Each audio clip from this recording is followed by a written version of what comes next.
Uttarbanga state transport কর্পোরেশনের বেহাল পরিস্থিতি ও কর্মচারীদের ন্যায্য দাবি দেওয়া নিয়ে আগামী 21শে আগস্ট অনশন কর্মসূচির ডাক দিল Uttarbanga state transport employees union Siliguri শাখা। মঙ্গলবার শিলিগুড়ি জার্নালিস্ট ক্লাবে সাংবাদিক বৈঠক করে এমনটাই জানান সংগঠনের সদস্যরা। Cancer isn't the end. With the right care, it can be the start of a new beginning. Hope and Heal Cancer Hospital, where hope is real and healing truly begins. New life fertility centre আধুনিক চিকিৎসা ও বিশেষজ্ঞদের সহায়তায় আপনার স্বপ্ন পূরণ করতে প্রস্তুত। নতুন জীবনের স্বপ্ন সত্যি করতে আজই যোগাযোগ করুন। নতুন জীবনের সূচনা এখানেই। অভিযোগ, দীর্ঘদিন ধরে বেতন বকেয়া, চাকরির অনিশ্চয়তা, কর্মীর সংখ্যা হ্রাস, এই সমস্যাগুলির সমাধান না হওয়ায় কর্মচারীদের মধ্যে প্রবল ক্ষোভ তৈরি হয়েছে। বর্তমানে মাত্র 400 জন কর্মী নিয়ে পরিষেবা চালানো হচ্ছে, যা পর্যাপ্ত নয়। সরকারের দায়িত্বজ্ঞানহীনতা ও বেসরকারীকরণের পথে হাঁটার চেষ্টা পরিবহন কর্মীদের জীবন জীবিকাকে বিপন্ন করছে। এর ফলে উত্তরবঙ্গের তরুণ প্রজন্ম পরিবহন খাতে কর্মসংস্থানের সুযোগ থেকেও বঞ্চিত হচ্ছে। এই পরিস্থিতির বিরোধিতাতেই আগামী 21শে আগস্ট অনশন কর্মসূচি গ্রহণ করা হয়েছে বলে জানিয়েছেন উত্তরবঙ্গ স্টেট ট্রান্সপোর্ট এমপ্লয়িজ ইউনিয়নের সদস্যরা। Welcome to IIHM Siliguri, your gateway to a world-class hospitality career. Earn a 3-year IIHM degree that opens doors to high-paying global hospitality jobs. From dream internships in Mauritius to exciting placements in France. At IIHM Siliguri, learn from celebrity chefs and hospitality icons who've shaped the industry. Join a global network of over 10,000 successful alumni in leading hotels across the world. Limited seats available. Don't miss it. বাধ্য হয়েছি যে আপনাদেরকে এখানে ডাকতে, এবং বিষয়টা হচ্ছে সমস্ত যে আমাদের এই সংস্থা north Bengal state transport corporation, যেটা এখন প্রায় ধ্বংসের মুখে চলে যাচ্ছে। হয়তো আপনারা রাস্তায় দেখছেন কিছু গাড়ি দেখা যাচ্ছে, সবুজ এই কালারের, আকাশি কালার, এই কালারের গাড়ি দেখা যাচ্ছে, কিন্তু বর্তমান যে পরিস্থিতি আছে, মায়ের সাহেবের কিছু সংবাদপত্র ওঠে যে পরিস্থিতি, তাতে করে এই সংস্থা আর তো ঘুরে দাঁড়ানো দূরের কথা, এটা ধ্বংস পথে চলে যাচ্ছে। এনবিএসসি থাকবে কিনা, আর এটা এই নামটা থাকবে কিনা, এটা একটা চিন্তা। এই কারণেই বলছি যে আমাদের এই নর্থ বেঙ্গল স্টেট ট্রান্সপোর্ট এই রাজার আমলে 3টে গাড়ি নিয়ে হয়েছিল, এবং পরবর্তী সময়ের রাজারা, কুচবিহার রাজারা এটাকে আমাদের ভারত সরকারের হাতে দেয়।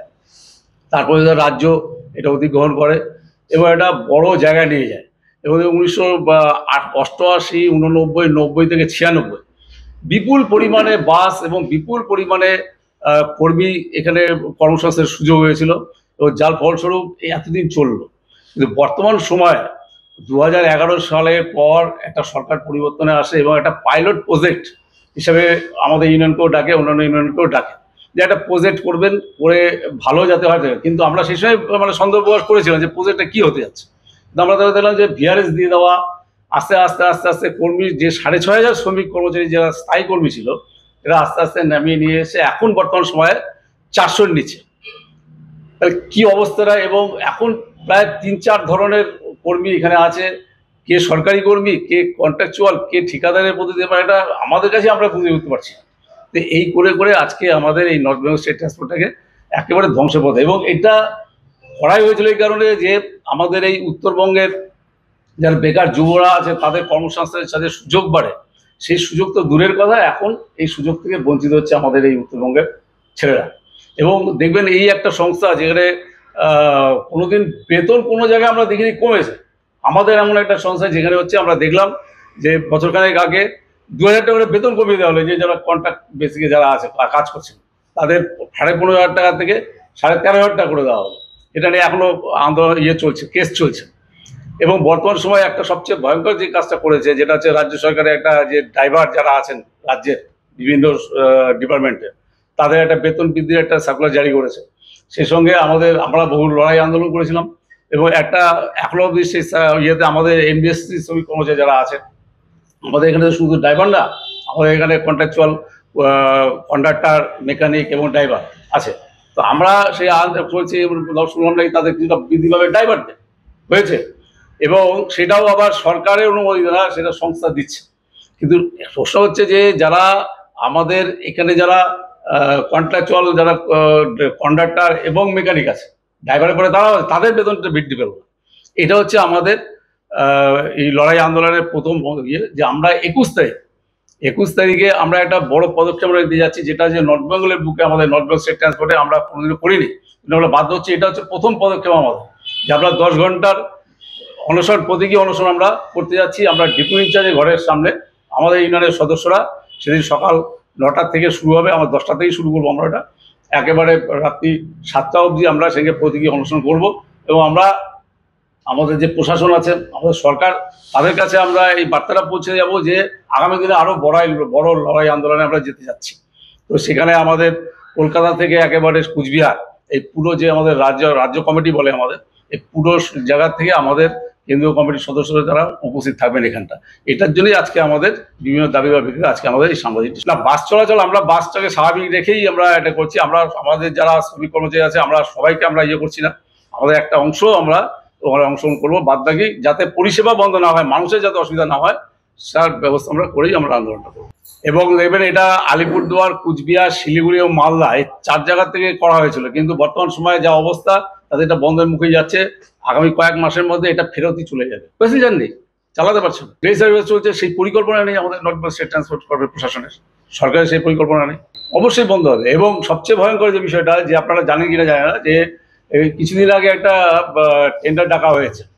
এই যে নতুন বাসগুলো যেগুলো আসছে, বর্তমান সময় আসছে, সেই গাড়ি আমরা চালাতেই পারলাম না, সেই বাস অলরেডি চলে গেছে হচ্ছে টেন্ডার ডেকে, মানে ব্যক্তিগত মালিকানাধীনের কাছে চলে গেছে, যেটা আমাদের কাছে খবর আছে। কারণটা হচ্ছে এটাই যে দেখুন 6,500 স্থায়ী শ্রমিক ছিল, যাদের বেতন ছিল প্রায় 40,000 টাকা করে দিতে হতো, মানে গড়ে বলছে। এখন সেখানে আপনার মাত্র 3,500 কন্ট্রাকচুয়াল কর্মী দিয়ে চালানো হচ্ছে, যাদের বেতন হচ্ছে 11,500 টাকা, 13,500 টাকা। এবার হিসাব করুন কি পরিস্থিতি চলছে। কোনো লাভ বলে সরকার যেটা বলছে, তাহলে আমাদের কথা সেই লাভটা দেখান না, মুখে বললে তো হবে না। এনবিএসসি লাভের মুখ দেখছে না। আমরা যেটা মনে করি যে একটা অভাব আছে পরিকল্পনার অভাব, পুরোপুরি পরিকল্পনার অভাব, যে এখানটা প্রাইভেটকে একটা সুযোগ করে দেওয়া যায়। কারণ আমরা এটা লক্ষ্য করেছি যে আমরা যে রুটগুলো চালাই, প্রথম শুরু করি, পরবর্তী সময় আমাদের প্রশাসন এই গাড়িগুলো বন্ধ করে দিয়ে প্রাইভেট গাড়ি ওখানে চালাচ্ছে। যেমন রাঁচি বলুন, এই আজকে আপনারা দীঘার কথা বললেন, এই দীঘা কিন্তু একসময় চলতো আমাদের, নতুন না কিন্তু, এটা চলতো আমাদের, সেই বাসটা বন্ধ হয়েছিল দীর্ঘদিন আগে। তারপরে ওখানে প্রাইভেট ঢুকে গেল। আমাদের জামশেদপুর গাড়ি চলতো, আমাদের দুর্গাপুর, আসানসোল, গুয়াহাটি, সমস্ত বিহার 5টা গাড়ি চলতো আমাদের, এই টোটাল বন্ধ হয়েছে। এবং প্রাইভেট নিয়ে একেবারে না, কারণ যেখানে দেখুন বেকার ছেলেদের কর্মসংস্থানের সুযোগ নেই, কোনো সব কর্মসংস্থান। এবং এদের যারা আছে তারা হচ্ছে ঠিকার মাধ্যমে। সবচেয়ে ভয়ঙ্কর বিষয় হচ্ছে এদের চাকরি করে নিশ্চয়তা নেই, আজকে আছে কালকে নেই। এরকম দেখবেন 2023 সালে কিছু কর্মীকে নেওয়া হয়েছিল 450, পুজোর সময় তাদেরকে 4 মাস কাজ করে তাদেরকে বসিয়ে দেওয়া হয়েছে। শুনুন, এই যেটা পরিবার মধ্যে বলছে, এর আগেও আমরা এই আশা শুনেছি আমাদের কাছে যেটা মনে হয়, আমাদের নর্থ বেঙ্গলের যে পরিকাঠামো, তাতে করে এখানে যেভাবে মানে যে বাসগুলো প্রয়োজন, সেই তুলনায় এরা যে বাসগুলো দিয়েছে সেটা এখানকার চলতে পারে না। কারণ আমাদের এখানে যারা পরিষেবা, যেমন কুচবিহার থেকে বলুন, গ্রামে গঞ্জে মানুষ, এবং 1994 সালে আমাদের নর্থ বেঙ্গল স্টেট ট্রান্সপোর্ট কেন্দ্রীয় সরকারের হাতে রাষ্ট্রপতির কাছ থেকে সেরা পুরস্কার পেয়েছিল হচ্ছে গ্রামে গঞ্জে গাড়ি চালাবার জন্য ভারতবর্ষের মধ্যে। আর সেই পরিবহন এখন গ্রামে গঞ্জে গাড়ি চালাতে পারছে না।